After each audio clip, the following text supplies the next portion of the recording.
Hi guys, bali itong video na ipapakita ko sa inyo para makita nyo kung gumagana ang may lumalabas na hangin sa air diffuser nyo. Kailangan may ganito na parang ano siya, parang may flap na tela or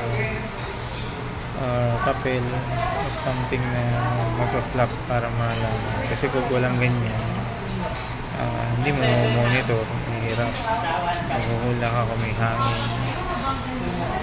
Minsan kasi ang problema mo kung may hangin pero walang lamig, or wala talagang hangin pero may lamig naman. So lang malaman mo on the first titignan mo pa lang yung diffuser.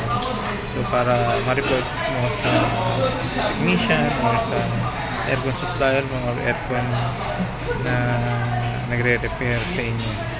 So sa mga restaurant owners na meron diffuser ang inyong mga unit, so ganito dapat para malaman agad ng stock nila, ma-distinguish agad kung ang problema is yung flow na diffuser. Ito, yan, ito yan. Dapat ganyan, may makikita ka ganyan, lalagyan nyo ng ganyan para malaman nyo kung tumatakbo yung unit o may hangin na lumalabas, para malaman mo, check mo kung ang unit tumatakbo pa ba o barado na yung filter o barado na yung coil ng unit.